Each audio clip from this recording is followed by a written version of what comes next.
I have something to admit. I am a serial innovator. I can't help myself. I love change. I hate rules, except my own. And I love going over barriers and giving people access. So I'm not a conventional Hollywood producer. I've only made one big studio movie. I do not live in a mansion. I do not have a fancy car. However, I've made movies that are about something, and I've given people opportunities that other people haven't. Now, along that road, not only do I produce movies, but I also write movies. In fact, right now I'm writing a movie this moment in my house in LA, because I told the producer he'll have it in 2 weeks, so don't tell him I'm here. And something odd happened, and this is a story of the odd thing that happened, which is through one innovation, I started another innovation, and I now run something called the Hollywood Way. And what the Hollywood Way does is it teaches corporate executives how to do their presentations connecting to their audiences through the use of story rather than boring them to death with PowerPoint. Now, we've just seen a bunch of PowerPoints that actually work. I mean, I was blown away by Jacobs because it's all pictures, and that's fine. Pictures are great. That's what a PowerPoint was meant to be, because we learn through sensory input. We don't learn when they put 400,000 words behind your head. And as a filmmaker, I'm always like really curious, what am I supposed to be looking at? Am I supposed to be reading those words, or am I supposed to be paying attention to the speaker? Or does the speaker think the audience are idiots because they turn around and they read the words out loud to the audience? Well, in Hollywood, what we do is we tell our stories through pictures. So in 1985, it was a time when if you were a young kid coming out of film school with a half-hour movie under your arm, studios would throw you $10 or $20 million to make a movie. No problem. Now, a few of these movies did really well. Most of them crashed and burned. Well, what happened was it left a whole lot of pissed off writers. If somebody was going to screw up their movie, it might as well be them. So they decided, we're not going to give people our movies to direct, we're going to direct them. However, studios didn't quite see it that way. They didn't know these writers could direct. I mean, at least these kids had half-hour films. So my partner and I came up with an idea. We're going to make half-hour movies for experienced industry professionals. We're going to give grown-ups a way to compete with kids.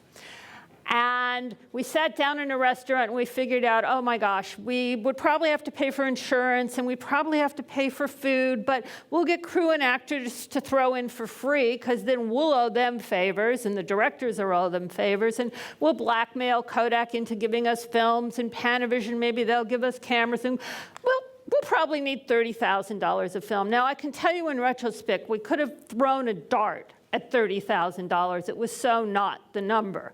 But we went to a guy named David Putnam, who had just rode into Hollywood on this white horse called change. And David was going to get rid of fat producer deals, and he was going to get rid of bloated $100 movies, and he was going to make small, meaningful movies about something. And we told him our idea, and he leapt out of the chair, and he ordered 6 films a year for 2 years. And we decided we needed to do this as a competition. So we ran a one-line ad in both trade papers and got 635 applications for our first year. And we picked the 6. And this is a cut-together clip of our first film, which won our first Oscar. You're not going to find a job, the right job, at an ordinary job interview.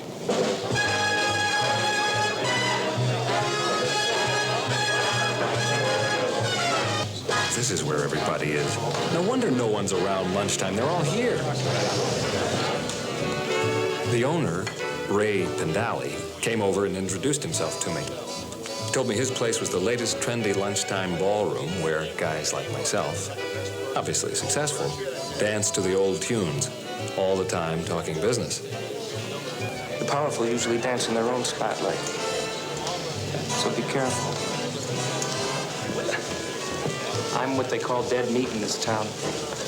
And most guys who are seen dancing with me more than often I thought less of. Actually, I am looking for a good job. Oh. Then I'll do you a favor and say goodbye.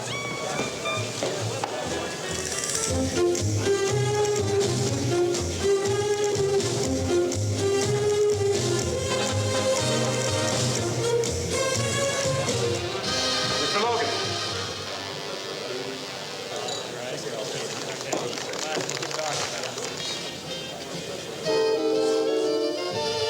Like to dance?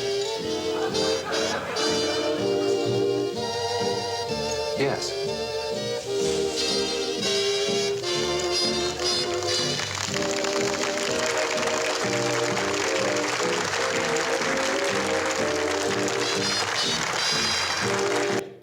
Well, the thing about Ray's was we needed to find 30 guys who could dance with each other for free. So we held auditions. And you have never seen anything funnier than a whole bunch of straight guys trying to figure out who would lead and how you could dance with each other and still say far enough away you're not going to touch. So we know we need rehearsals, right? So we get Warner Brothers to give us a free rehearsal space. Well, the problem is the Directors Guild goes on strike 7 a.m. the morning of our rehearsal. What are we going to do? We have an intrepid PA, production assistant, who calls his temple, his Orthodox Jewish temple, and says, we need a place to rehearse dancing. Okay, all you have to do is not bring kosher food in, unkosher food. We're dancing away. The guys are actually, as you saw, getting closer and closer to each other. When I get summoned to the balcony of the temple, where the concentration camp survivor, 75-year-old facility supervisor, is spitting anger. This is a temple. How could you do this? And all I could say to him is, we didn't bring in non-kosher food.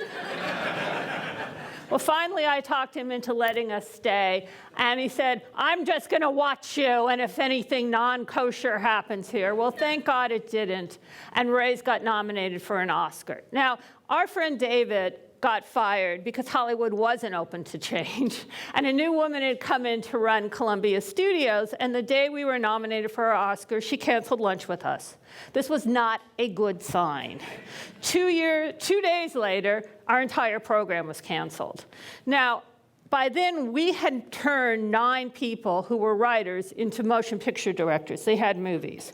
Every agent in Hollywood loved us because when their writers whined about wanting to direct, they just sent them our way.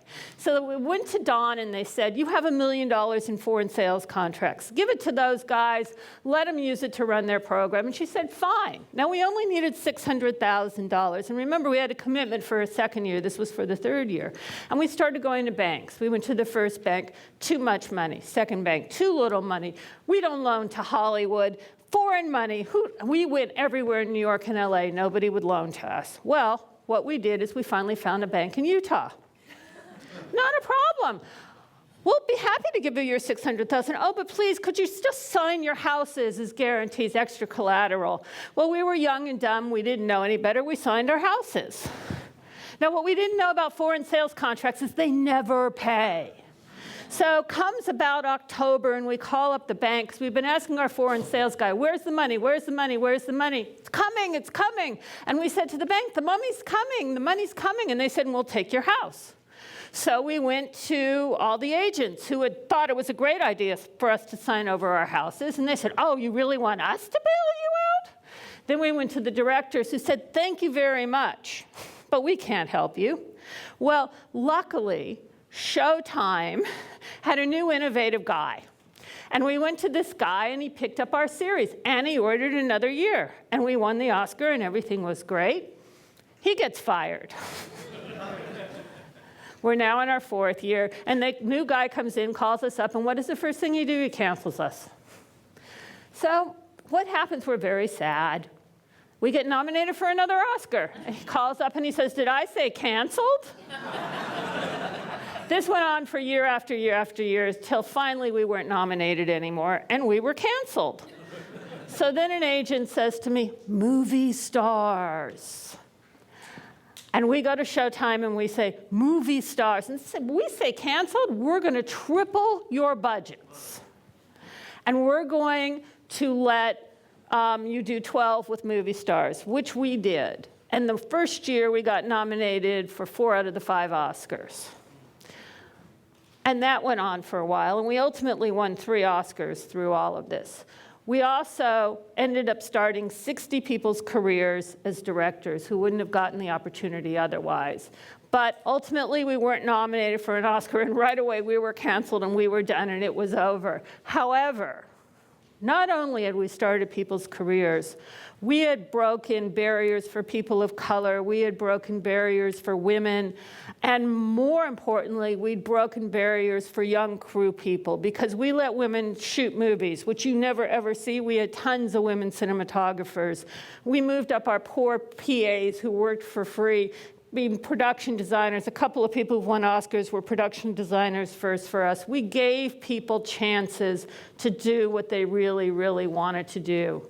And we had no money, so we had to do the impossible all the time. And I had hundreds of people come and work for us. So one day, my phone rings, and it's one of those people. And now she's a big executive in a corporation. She says, "Are you still teaching those pitching classes you used to teach?" Now, I'm an independent producer and writer with 3 kids, and I'm a single mom. Anything that even smells like money, I just go, yeah. So I said, "Sure, why?" And she said, "Well, we've been noticing that our storytelling doesn't work. We use PowerPoints." Now, this is the honest-to-God truth. This was 4 years ago. I had never seen a PowerPoint. I did not know what a PowerPoint was. I said, "Oh, that sounds horrible. I mean, I'll come in and I'll figure it out." She said, "Great, HR will call you." I sort of knew what HR was. So I went out and I read every book I could get my hand on about organizational storytelling. And I thought, okay, I'm fine. It's the same rules. You know, make people like you, talk with passion, paint pictures with words. It's what I've been doing my whole life. I also learned what PowerPoints were. Words. PowerPoints were words. I did a little bit of reading. I knew they were supposed to be images, but they were words. And I made up this whole class, which we now call the Hollywood Way. And it's a very, very simple thing. Because as a motion picture producer, you do 3 things. You do business day in and day out. You do contracts. You negotiate deals. You do everything everybody does in normal business. So I know how to talk business. Also, I went to law school. You also manage ego, day in, day out, day in, day out. You try saying no to Richard Dreyfuss or Helen Mirren or Vanessa Redgrave, and you'll see what it's like to manage an ego. And the third thing you do is you tell stories. So what I do in my classes is I teach people a couple simple things. One thing I teach them is it's all about them. Nothing you have to say in a sales kind of situation is that much different than your competitors, right? How do you get the sale? They like you.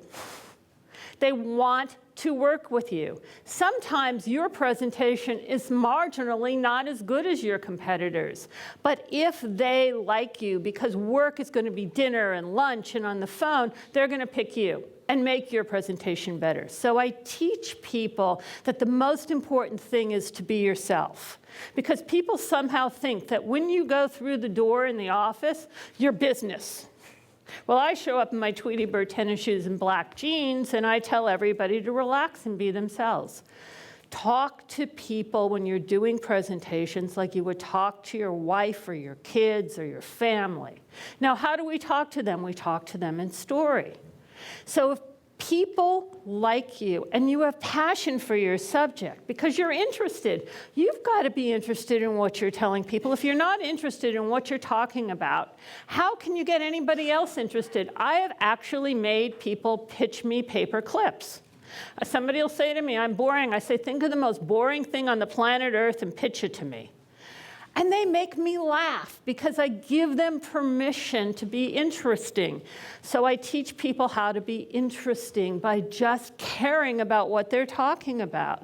The next thing I teach people is they've got to paint pictures with words. Yesterday, Glenn talked about a battery the size of a toaster. Glenn could have put up a PowerPoint chart with dimensions of batteries, and he could have talked about inches, but he talked about a battery that was the size of a toaster. And I saw his battery. I got it. So that's what I teach them, that words can be pictures, that you can connect with people, because people don't make decisions in their heads. You make decisions in your gut. You can't remember the facts, but you can remember the emotions.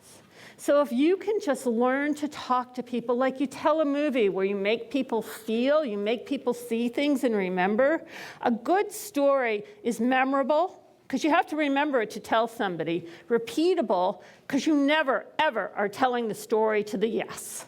So they have to be able to take your story and repeat it up the ladder, and actionable. Get them to do what you want, even if it's remember the story. And if you can get people to learn how to tell stories this way as human beings to other human beings, they're going to succeed. Whereas a PowerPoint, which has put them to sleep and disconnected them and made you sort of mutter and taken away your passion, is going to defeat you. So my filmmaking career, which still goes on, witness the script, has sort of moved into this thing where I go in and I work with executives, and my only goal is to get them to pull down the barriers between themselves and the people they're talking to. And that's what I do.